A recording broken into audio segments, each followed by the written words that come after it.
Greetings and salutations, everyone. I hope everyone is doing well. Merry Christmas Eve. Tonight, I have Victor with us, and Victor is going to share his last hunt, the hunt of the giant. Before we get into that, a couple of links. Also, last night, I got a notification that the second audiobook is available too. Onto the links quick. As you know, I rely on my Patreon, my PayPal, and my merch to help the channel to continue to grow and go. All those links are in the description below. I also have a second channel for creepypasta, fanfiction, scary voice acting, stories that, they don't fit on this channel. Now, if it's anything that you're into, feel free to listen. You may just like what you hear.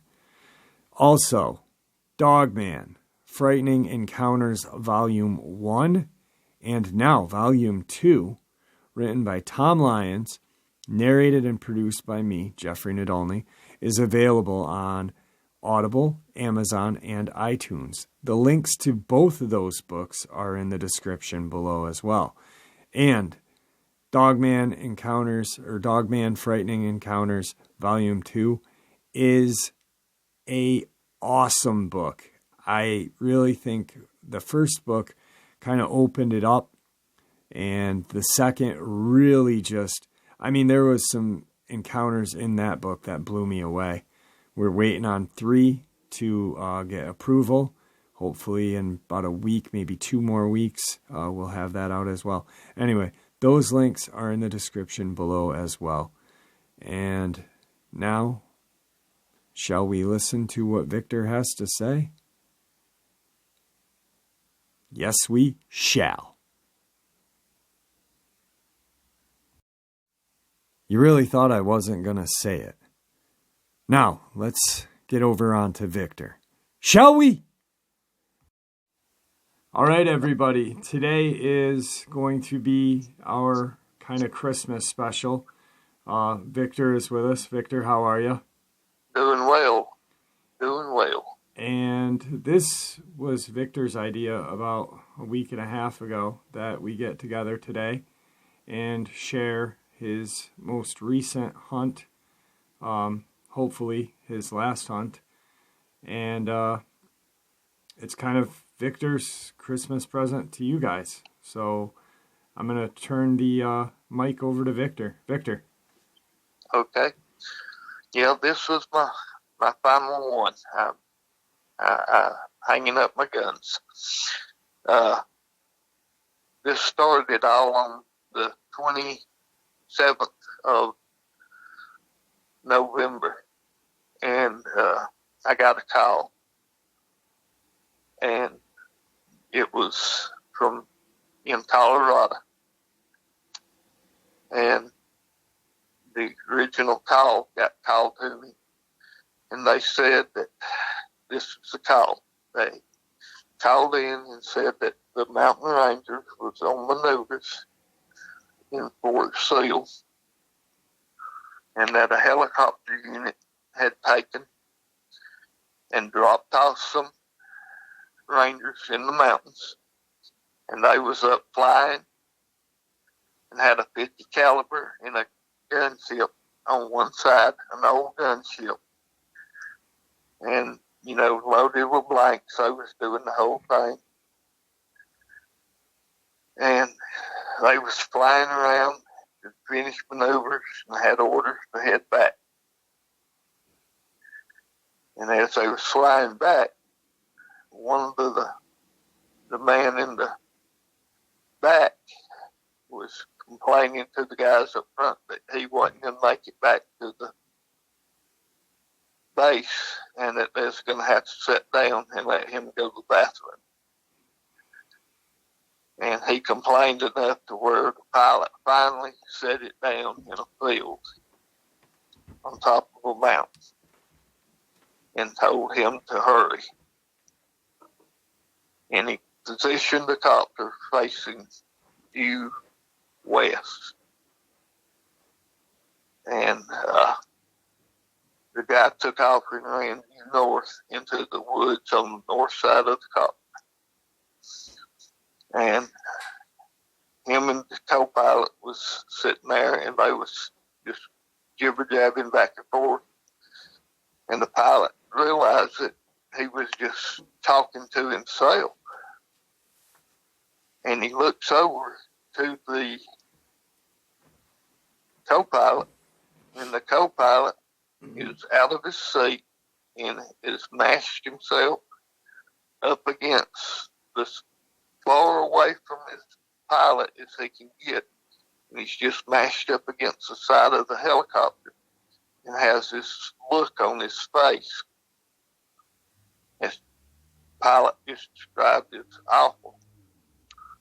And he's trying, he never says nothing, and the pilot finally turns to his left to look out the side window to see what he's looking at and trying to look away from. And then he turns and he has to look up to see the face of this creature. And it's standing there. And he described it as a 17, 18 foot Bigfoot, 19 foot Bigfoot. That's what he said. And he said he's looking up at this thing and said it's not doing anything. It's just looking down on him. And he said all of a sudden it reaches up and touches the rotor and spins the rotors on the helicopter. And by then, the pilot is telling him to start the copter. Let's get out of here. And the pilot says, we can't leave. We got to pick up such and such. And they see him start to come out of the woods, and they're not wanting him to come out of the woods on account of this creature being there at the plane, at the helicopter. And they don't know how to message him because they ain't got no radio they can call him over. They ain't got no way to get in touch with him. And he comes on out of the woods. And about that time, the creature must have seen him and started towards the back of the helicopter. And the two people, the pilot and the co-pilot, are waving frantically up there in the copter and trying to get his attention, and he's coming on and coming on. And finally, just as the creature gets to the back of the helicopter, the guy that's coming back sees it. And he breaks into a dead run, just as hard as he can come. And he's coming, and he's coming, and he's coming. And he runs to the front of the helicopter. And the only way that he can get in is either to climb up and get in the front with the two pilots, and there's no room up there for him, or go in the side door where the 50 cal's hanging out, and that's the only two openings. And they can't let him climb up in there with them. And this creature's at the back of the copter, and he's at the front. Well, he starts around the front, just looking around to see where it is, and it starts back around the front on the south side of the helicopter. And he starts back on the north side and jumps in the door and hollers for them to start it up. Well, meanwhile, the Bigfoot creature had moved back around that side and is coming up the side of the helicopter and gets right there to where the door is and locks his hands on the side of the door and starts to pull itself inside. And it takes these helicopters so long to crank. The rotors are just now starting to spin. And it's pulling itself inside, and this guy's got no place to go, and he don't know what to do. And the only thing he knows to do, he jumped into the braces on this 50 caliber, throws it across his shoulder, and lets go with the 50 caliber, points it at it, and just turns it loose with everything, just blanks. Well, it scares this creature enough to where it let go. They was able to get the helicopter off the ground. They flew back to base, and they called the law and reported to the law. And with the law, they called the DNR because DNR, they didn't know what to do. And DNR called the right people, made phone calls, got them notified, and I spoke with them. This is the story they gave. So that day I sent 2 agents out there. And got out there, and they talked with the people. And, you know, people exaggerate heights. So the guys went on out there. They had automatic weapons, .308 caliber. And the 2 agents went out there, and the next day they flew them up there to where this had happened.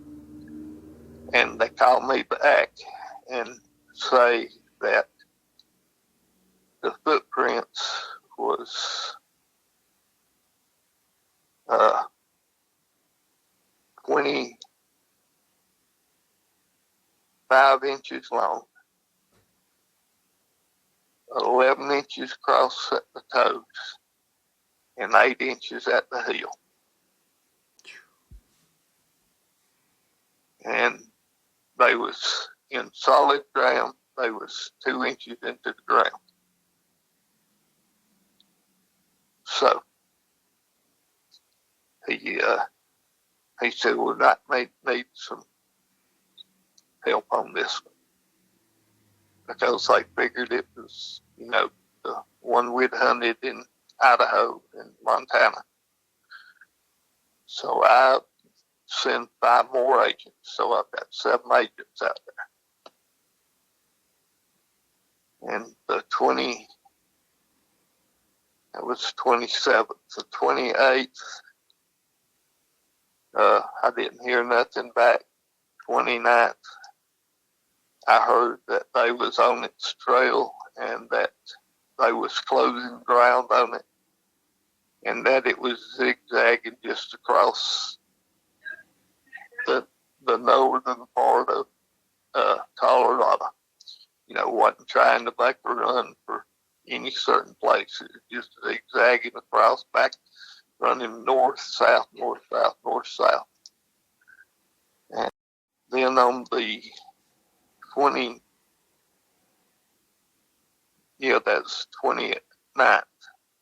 on the 30th, I got a code red ×5.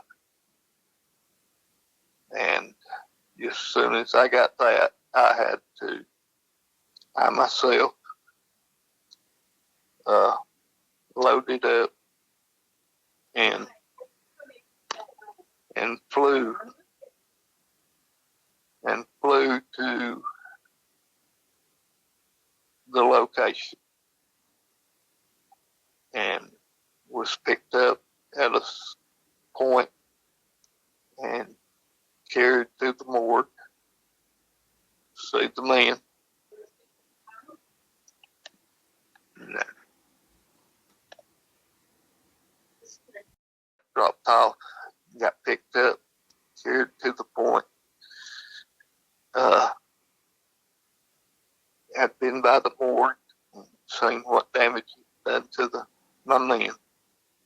He killed 5, and I had one in the hospital, and one that told me what had happened. He came in while they was camped at a certain location, getting some rest. And while they were resting, it came in during that time, and the one that was on guard evidently either fell asleep or it just snuck in on him and got by him and did some bad damage. And he wasn't even able to get a shot off. And at least he survived it. So, and then they flew me to the next morning up to where it was on the mountain. And I started tracking from there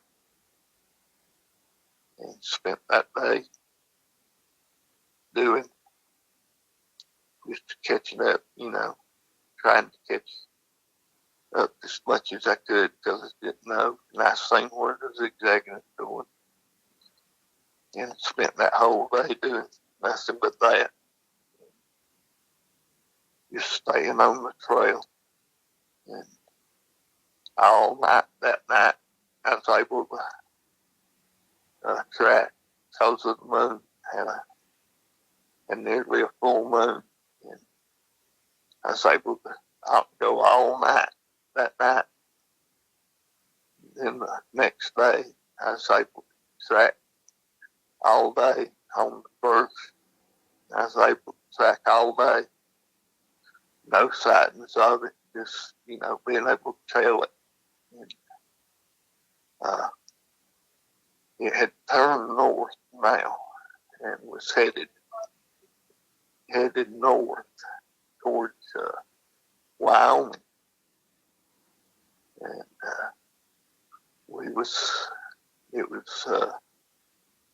it was about 12 miles to the Wyoming line from where it had attacked these men. So it didn't take us very long to get into the Wyoming state. And that was on the first. We crossed into Wyoming. That night, I was able again to track all night with the moon. I was able to track till about 2 o'clock in the morning.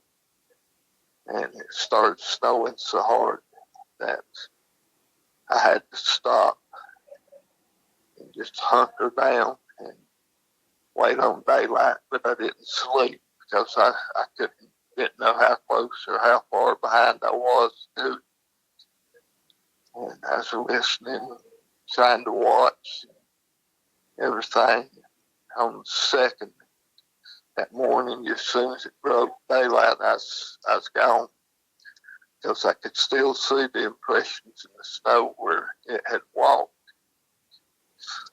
The problem being, though, I was having to take 3 or 4 steps to its one. And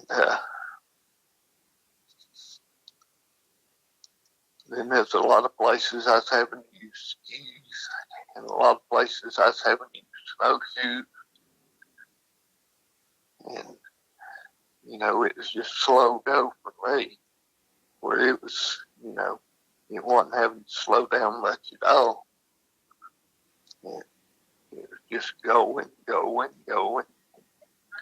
I could tell now it had turned north, and it was just in a straight line, just about due north. And I hadn't called anybody at that point. And then it went on, and the night of the second, I tracked up as late as I could, rested a little bit, didn't sleep. morning of the 3rd, I woke up and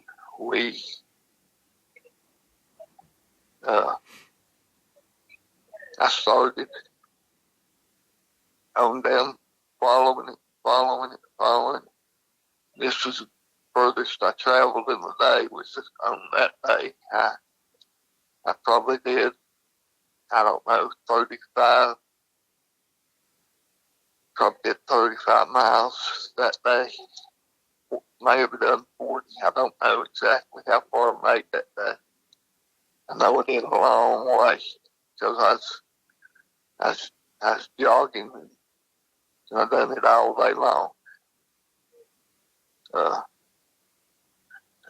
As far as what I had on me, I had a pack, very little rations, and I probably didn't have 15 pounds on my back. My rifle, and didn't have like 15 rounds of ammunition in it altogether. And, I was traveling light. I knowed I had to travel light so I could make good time. And sleeping bag, like I said, I think it's 15 rounds of ammunition. My rifle, sleeping bag, just very, very little food. And I was traveling, I was not eating, not sleeping. And drinking good mountain water. Just trying to catch up, seeing all kinds of game. Animals along the way, elk, deer, 3 bear. In this thing, I wasn't seeing where it was stopping, eating itself. It was almost like it noticed being pushed, but it hadn't seen me. It couldn't have known I was on its trail. At that point, it couldn't have known I was on its trail. And the night of the 3rd, I tracked all night long.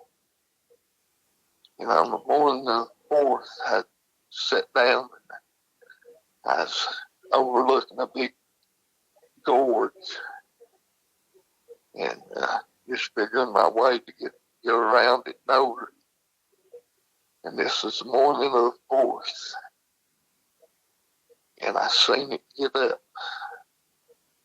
And this was the first sight I had of it. And it was about 650, maybe 700 yards away. And I was thinking, well, do I take the shot? And the wind was blowing. I was tired, and I didn't know if I could, I just didn't know if I could hit it at that distance with that 458. My mind wasn't functioning good, and I didn't know if I could hit it at that distance. I just didn't take the shot. It stood up, and it's like it looked straight at me.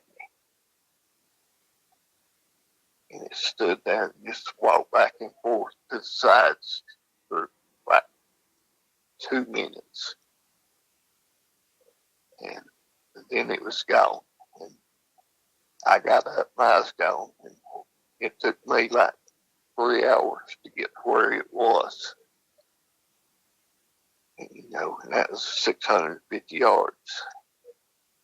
So I pressed on all day long. Never seen it again that day. But I know I got within that close range to it. So, sleeping was out now at any time. 4th day, nothing else happened all day, all night. Same thing. Except I ran into some bad weather and I had to stop and try to find shelter because It wasn't cold enough for rain. It wasn't cold enough for it to be snow. It was just sleety ice. Had to try to stay dry. Finally found some elms and got up underneath them. That kept most of the rain off with my rain poncho.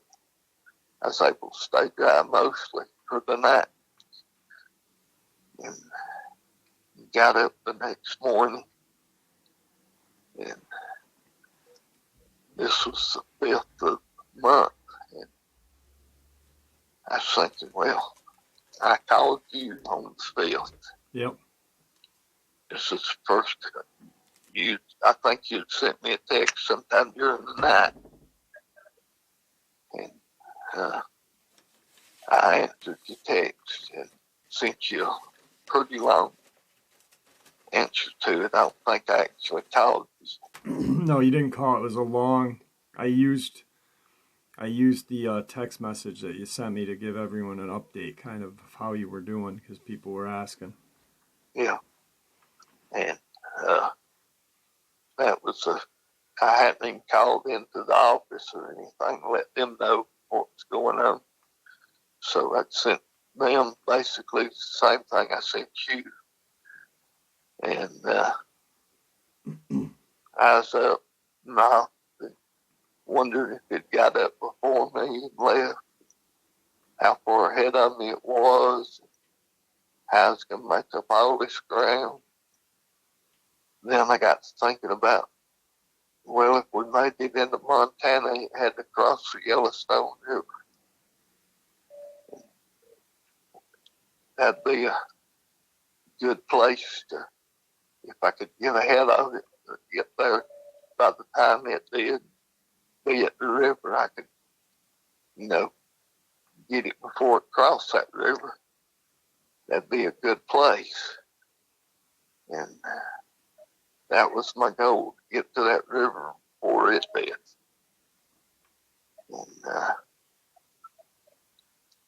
I know on the trajectory we was going, I was trying then to find me an easier path, try to stay close enough to its path, know if it changed course on me, And then that 5th night, I was wore out. I know I was going to have to rest and try to sleep. And when I stopped, it was about 2 o'clock in the morning. And I could hear something. And it sounded like snoring. And I believe I was close enough to that thing that night that I could actually hear it snoring. But I couldn't see, and I was scared to try to find it in the dark because I didn't know if it could see better than I could in the dark. I didn't have no night vision with me.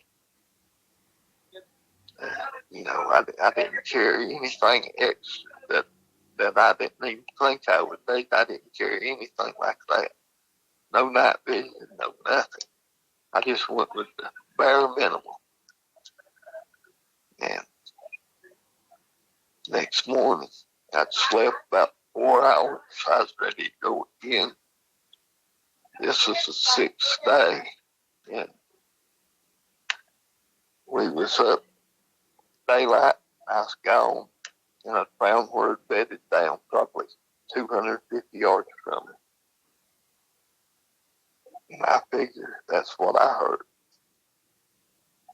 And I figured then I was 250 yards behind it by the time I caught up. But that was by the end of that day. It took me that long to catch up to it. Well, it went on that day. We came to one pretty good little river that day that I had to get across. And I found a big log. I didn't have to get wet. I was able to walk across that log, keep from getting wet. It was cold, everything. I didn't want to get wet. Got across it, went on, and then I ran into a herd of elk that afternoon, and I took one of them elk out that afternoon and cooked me up some meat on the fire and ate good and built my energy back up, a little bit, and got ready and went on through the night and came up on the sixth day and tracked, and I know I was getting closer and closer because of the way the tracks was. But still, I was having to take 3 days, one.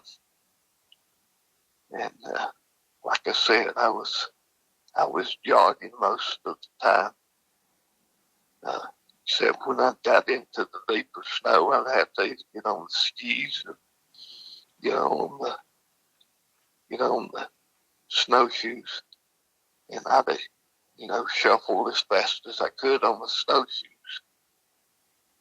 And just kept going and going and going, and at night it was the same thing. It's just repeat.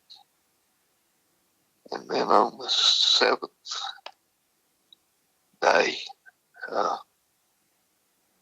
about halfway through the day, I was close enough to it that I could hear it, and I could see tree movement, but I couldn't actually see it.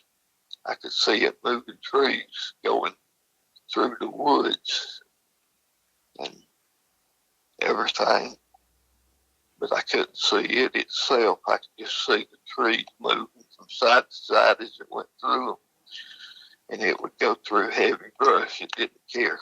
It'd go through the heaviest brush you could find, seems like, trying to slow me down, which it did. And the more it slowed me down, it seems like the further ahead of me I got. And I just kept on pushing. And we got up.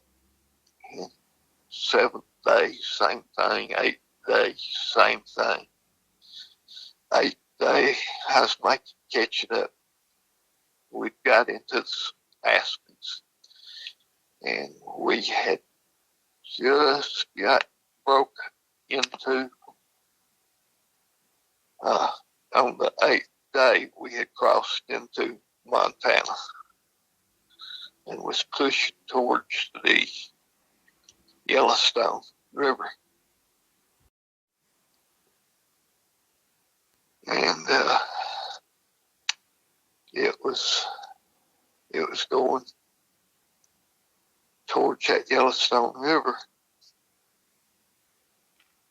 and I just couldn't push myself to get there anymore. And I laid down probably 500 yards from the river. I had a clearing where I could see this big opening down through across the river. And I laid down and slept for about 2 hours, and I woke up,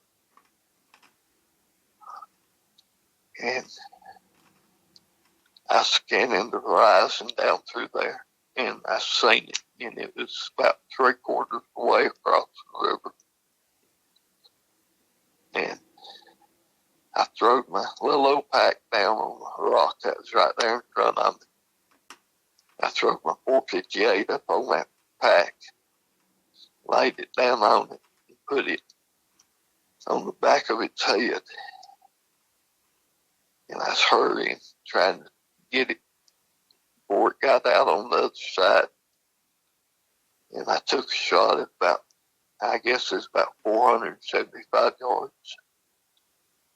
And I hit it, knocked it down, but I hit it in the left back shoulder blade. What I'd call its left back shoulder blade, or what would be a human's left back shoulder blade. And it knocked it down.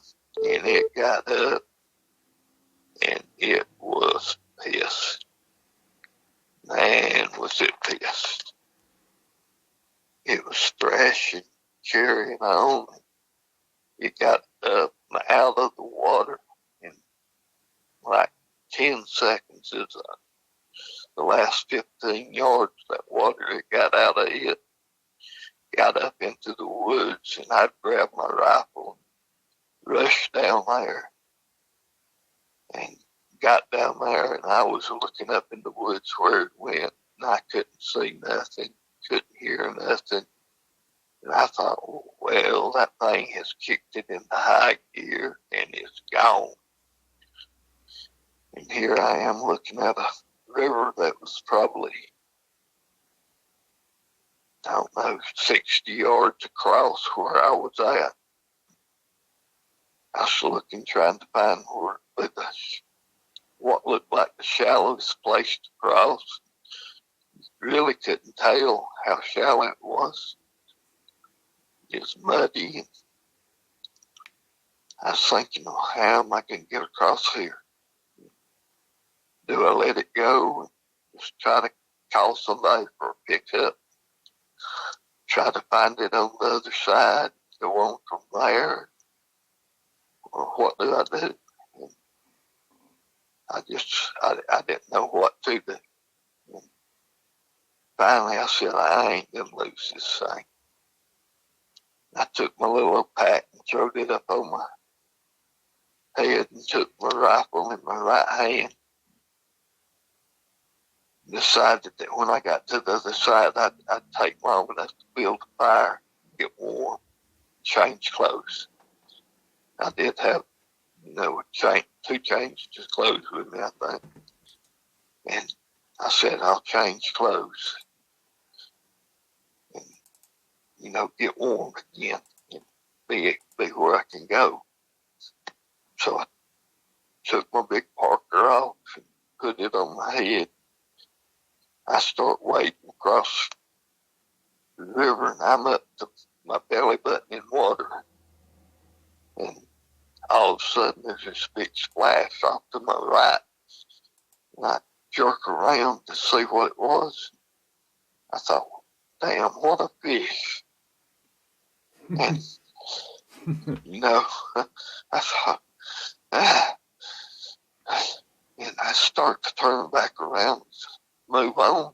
About that time, something hits about 8 foot in front of me. Big, huge splash, throws water all over me. I realized it wasn't fish. And then I seen the next one coming. It hit about 8 foot in front of me again, and this thing's hurling rocks at me as big as bowling balls. And I stood there and threw 2 or 3 more. And I'm thinking, well, heck, or do I got to back out of here or something? And it just keeps hurling these rocks the size of bowling balls at me. And I said, well, if I back up, I ain't gaining no ground. I said, if I move forward, maybe, my chances are it won't hit me. Or if it does, I'm done anyway. So I start on forward, and it just barrages me with these rocks size. Some of them got within 2 or 3 foot of me. It just awful there for the next 7 or 8 minutes till I could get out of the water. And I was moving as fast as I could because I had to try to keep my feet underneath me where I wouldn't fall.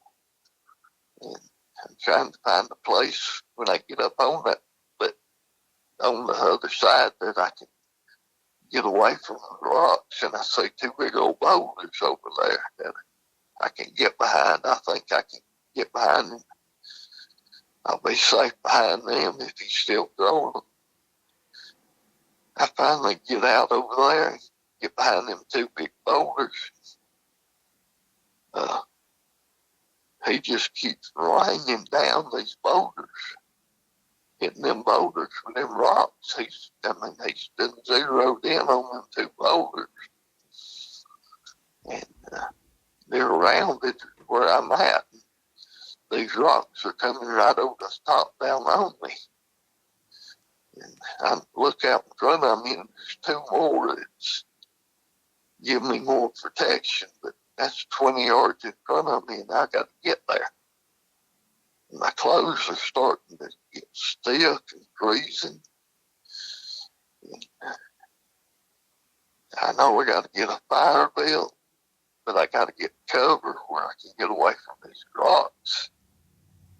And just everything's working against me right then. But I take off and I get behind these 2 rocks, boulders. They give me a whole lot more cover. They're higher. And they keep coming right down on top of me, and they're split, and I can see between them. And I'm looking between them trying to figure out where they're coming from.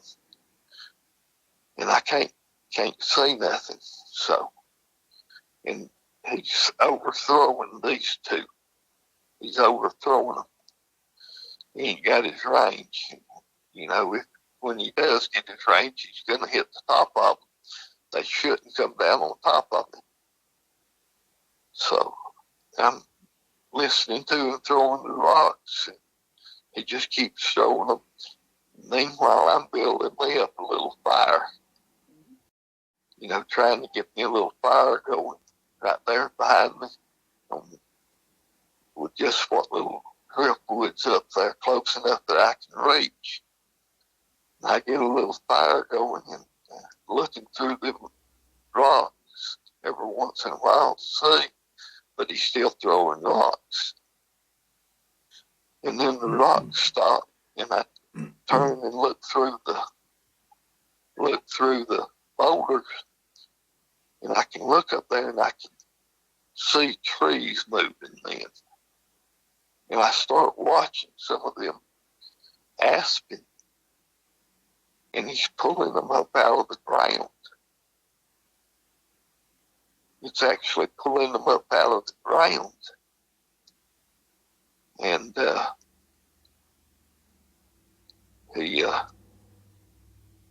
he pulls 6 or 7 up out of the ground. And finally he pulls one up he must like, because he twists the bottom ball off of it, and he runs his hand up it till it's about 20 foot long, and he breaks it off. And he's made it like a club.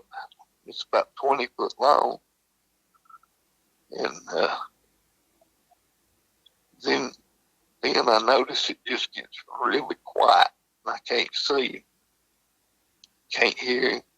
Nothing's happening. No movement up there. And I reach behind me and put as much wood on that fire as I can behind me, just in case he comes up behind me. I'm trying to build up something, you know, to maybe help protect me from my rear. And I turn back, and I can see him up there then. I got a visual on him. He's about 85 yards away, but he's coming down towards the river. And he's angling down towards the river, towards me and towards the river. And if he comes down the way I figure, he's going to come out about 50 yards away from me. And I'm looking around the edge of the rock, trying to see where I can get to have a shot on him if he comes out. And I do. I've got a perfect shot on him if he comes out around that one place. And I decide that's where I'm going to make my stands, right here on beside these 2 boulders. And I check my receiver on my gun. I put one more bullet back in the gun where I've got it full. You know, them 458s don't hold but 4 shells. So, you know, one in the tube, 3 in it. So 4 shots is all I've got. And so I'm loaded fully up, and I'm watching him. He's taking these steps, trees pushing to the sides. I'm getting worried, more worried, because I ain't never confronted anything this big in size. I keep telling myself I've got an elephant gun. If it'll take down an elephant, it'll take down anything. That's what I've always told myself about this 458. And finally, he walks out on the beach, like sandy area up there. And this is the first time I've got to see him close, and I get to take in the whole thing of it. And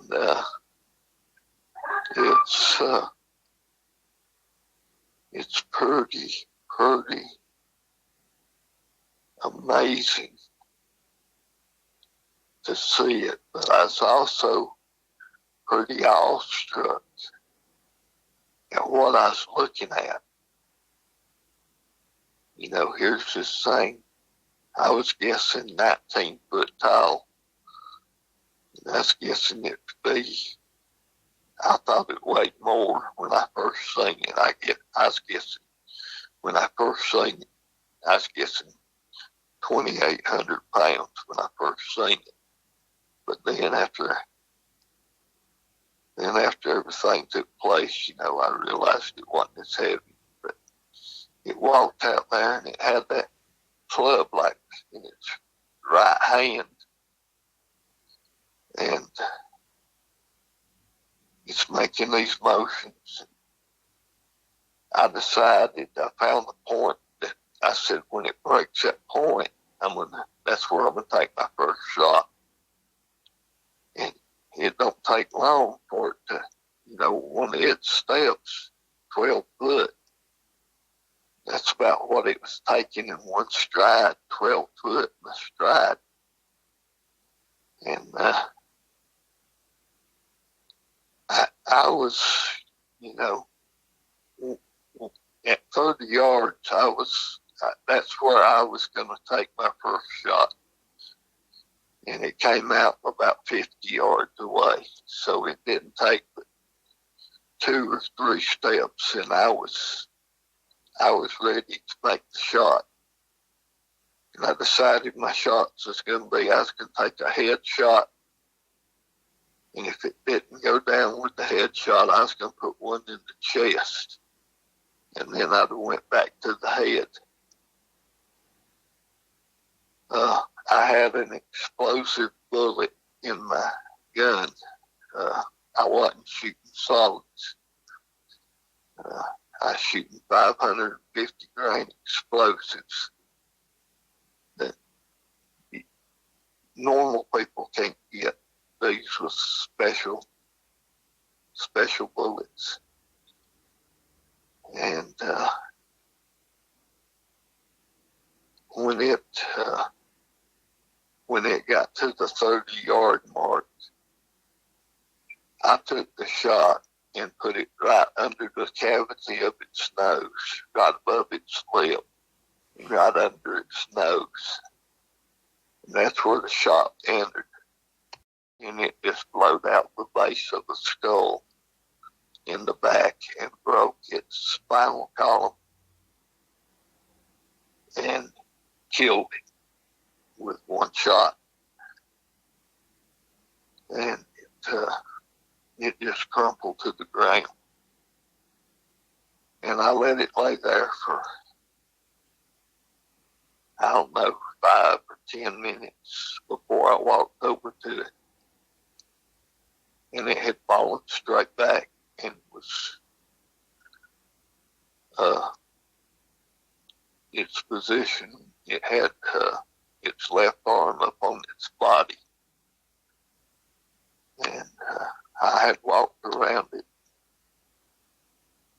surveyed it, looked at it.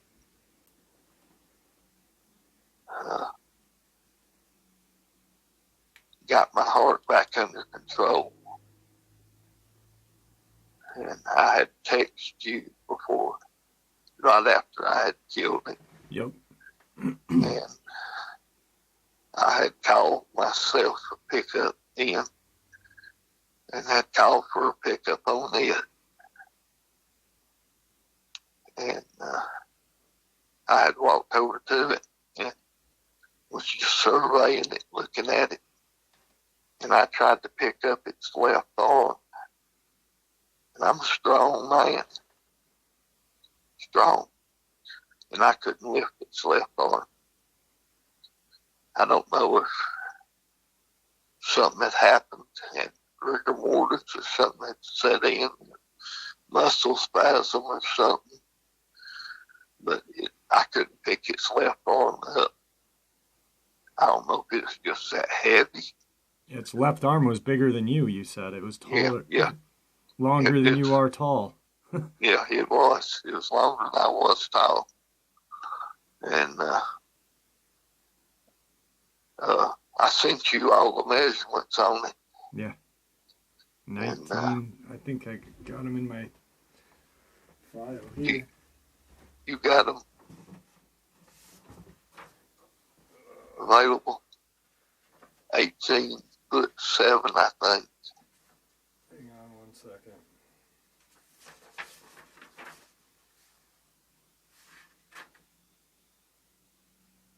Okay, 19.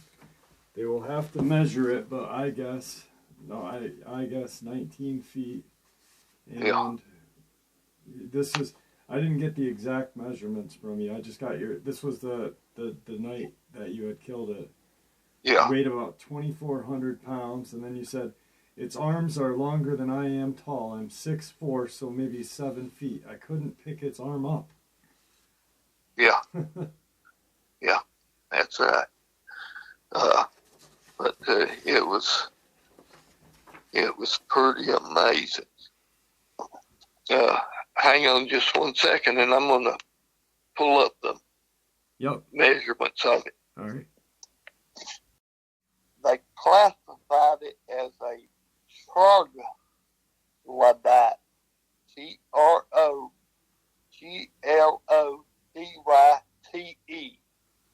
It's actually measured out at 18'7" tall.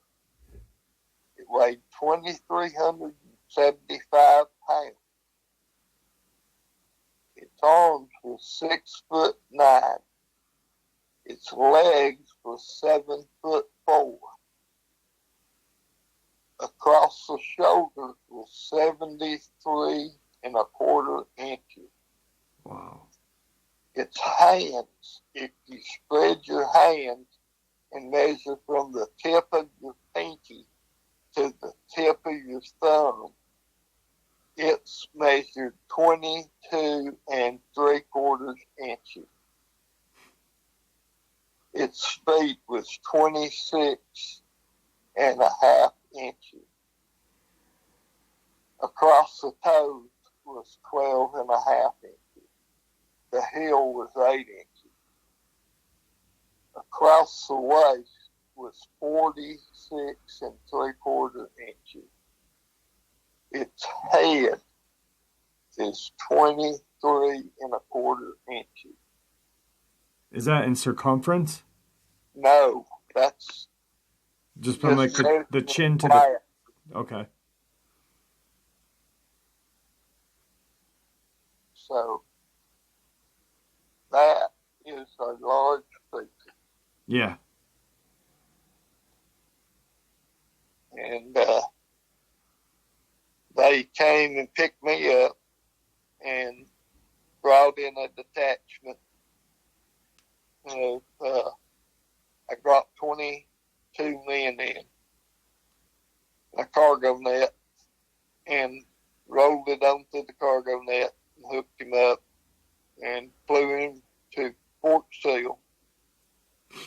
And out of Fort Sill, they put him on a bigger copter and took him to Virginia. And that's where they got all these measurements. Now, was its fur, it was like an orange color, right? An orangish color? Yeah, orange. Did it have, couple quick questions. Was the digits, so its fingers, were there 5 or 6? 5. 5? All right. So I'm assuming 5 toes as well. Yeah, 5 toes as well. So this was probably the one that you guys were tracking during that Idaho up through to Canada. Yeah, probably was. And this one was angling back towards that area. He was on the straight path for back to that 30-mile stretch. So it was like he was headed back to there. So I figure it was probably the same one. Yeah. Now this one would probably go in record books. I mean, for you guys in your record books, the scientists and stuff like that. Had they ever? I mean, are you able to talk to some of these guys sometimes? Yes, all right. I get to talk to them all the time. So, did they say this is probably one of the biggest they've ever heard of or seen or ever? This is the biggest one we've ever had. Wow. Yeah. They don't even they said that as far as the Bigfoot that they classified, the biggest one they've ever classified other than this as just regular Bigfoot was 12'8". So that's like 6 feet taller than that. That's insanity. I remember I got the message and you said I could lay on its chest. Yeah, that's crazy. I crawled up on it, just let it go. Yeah. I killed the one down in Fout that was 12'4". Right. And it was small. It seemed small compared to this.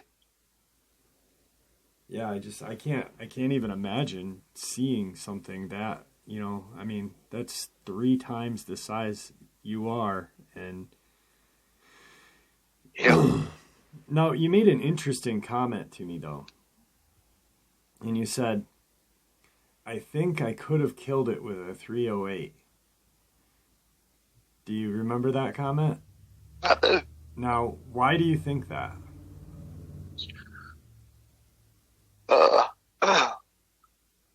Shot placement. Okay. I was close enough that I could make a perfect shot on. All right. And I don't think I could have done it at a long range. I think I could have done it at 100 yards with it. Right. But them guys, I think they could have done it had they been awake. I think they would have took it out that night. Yeah. And it was a horrific scene. And they had bigger guns. One of them guys had my .458. One of the agents lost his life that night, had my .458. Yep. Jeez, that's just, it's unimaginable that something that large is just walking through these wilderness, Well, it's hard for me to, I was 85 yards from it to start with at that one point. Couldn't see it. Yeah. And then, 10 minutes later, there it was, 85 yards from me. It's just it's almost like cloaking that, Yeah. Like Goliath and Samson or whatever. Samson versus Goliath. Yeah.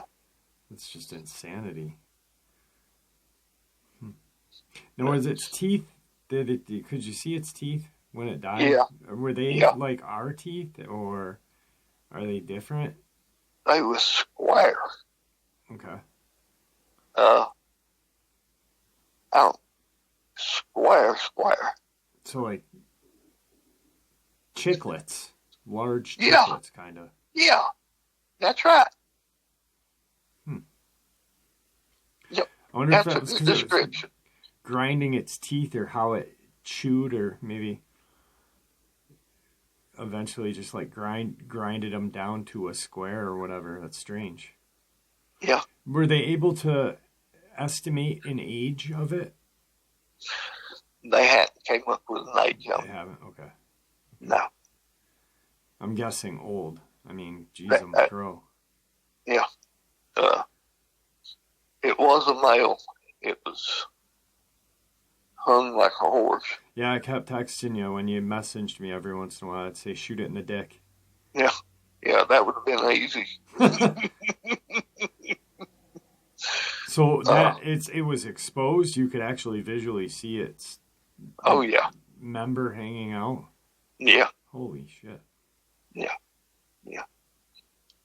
It was there for the whole world. The hair on it was in some places like on the top of its shoulders, across its back, was coarse, and then other places like on his chest and belly, Yeah, was just fine, like silky, soft and really soft. soft. Yeah. Like it had two different types. Were its eyes brown? Yes. Yep, I they was. I can't imagine. Brown as could be. It's just, I mean, like when you first told me the story, and you told me how it spun the blade of the rotor, I thought of like, like a circus ride kind of just, and then how when they got away with the 50 cal with the blanks, it's just, so it definitely knew what firearm was. So it's had I bet it's had a very interesting life. Yeah, I bet. Yeah, with them shooting at it like that, I'm sure it's been shot at. Yeah. Yeah, and it knows what a weapon was or a gun was. Now, when it came at you with the club, the aspen tree there, did it grunt or make any noises? I think it was grinding its teeth at me. Huh. I think that's the sound it was making. Other than the snoring that one night, did you hear any like yells or anything? Or Yeah, that when I started to take that first shot, yeah, it was screaming, and it was awful. yeah, I'm sure. I mean, it was just like it was right on top of me, and it just didn't get no better. No, I mean, it couldn't got much louder. I don't think. It could almost hurt your ears. It was so loud with the high pitched part of it. Yeah, I remember like when you first told me, everybody, about the first hunt that you did going up that 30-mile trek there, that there was times that you heard something and it just rattled your insides, and then it was deafening quiet, and then you'd hear another noise, a loud. It's just, I don't even know. Just that's so large. There's no other. Yeah. I mean, 2,300 pounds. That's a small car. That's a car. Yeah. You know, I mean.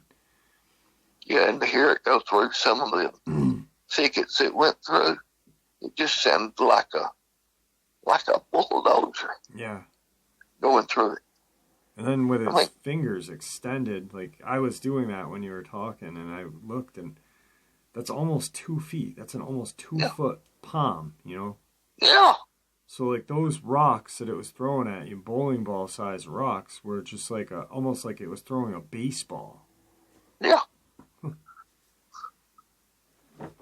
Wow. I can tell you that. Oh, I'm sure. I'm sure. Do they cryogenically freeze them or no? Yes. They do. Okay. Yeah. I always wondered like how, what they would do. Or. Yeah. They're still doing studies on it. They're trying to figure out its age. Yeah. How do you know how they do that? Has anybody ever told you how they do that? They do it through teeth and something about the brain. Okay. All right. And I don't really understand it. Yeah. But you know, I can open up a horse's mouth and tell you how old he is by his teeth. Yeah. I was taught how to do it. Yeah. A lot of veterinarians can. A lot of just horse people and equine people can do that. Yeah, can do that. That's like almost like when you said chiclet teeth. Like when I said chiclets, I was thinking of a horse's. You know how a horse's teeth are. How horse teeth. Yeah. So it must have. I bet its diet was almost that. Pretty similar to a horse, omnivore, but periodic meat. It just seems like it eats just, it can eat whatever the hell it wants, being that big, but grinding its teeth down like that, it's probably a lot of just grinding and chugging and how a horse eats. That's interesting. Yeah, its stomach was full of granule. So it was not a lot of meat in. Right. That's interesting. But it has to eat a lot of greenery to keep up. Yeah. That much. And as much as I was pushing it them few days, it didn't have a whole lot of time to eat. Right. Of course, it could grab something running and eat. So it ain't like it had time to hunt a certain food, though. Yeah, exactly. It's not going to just go and look for its favorite. Yeah. So. It's hard to imagine how something like that can be here and travel through the woods and not leave a path that anybody can follow. But it could. Now, where it went through these thickets, anybody could follow it. Right. Anybody. But just like when we was in them aspens, you had to look. I mean, even its footprints, it's like it was walking on air in places. That's insane. Yeah. And to be quiet, too, because, you hear so many accounts of them just being able to walk through the woods at 2,300 pounds and just tiptoe through the woods almost silently. Yeah, you could hear this one, his steps, when he took them. It's almost like the ground reverberated it, Right. Vibrated from it. Yeah, like elephants. They're, when people can feel the elephant and they're coming at them. Wow. So this will be hopefully your last hunt. That it is. dad bought that gun, uh, when he started in that, I think he gave like $275 for the gun back then. That was brand new, way back when. Yeah. So it served him well, served me well. But It's time to hang it up and put it on the wall. It's done. Yep, it's done. It served its purpose. Yeah. Another interesting thing is this is literally your first Christmas with your whole family in a very long time. And it's really cool because you get to end it with a great hunt like that, Yeah. and get to enjoy your family for Christmas, and then in a couple of weeks you retire. Yeah, and you're just done. Yeah. And, I'm done. And then me and you will be working on the book. That's right. So I wanted to retire on that werewolf, but it didn't happen that way. There's just not a lot of the werewolves going off on bad frenzies anymore. Right. Well, and this one is a trophy. I mean, yeah, it is. It is. It is. My first hunt was a werewolf. My last one was a giant. Yeah. So, quite the amazing. I've been across the spectrum of them. So now I'll have more time come the 15th of next month. Yep. And I hope to be able to stay down here till the 8th, but we'll see how that works out. Yeah, hopefully keeping our fingers crossed and prayers for you that you are able to, and then a week later you'll be a free man. Yep.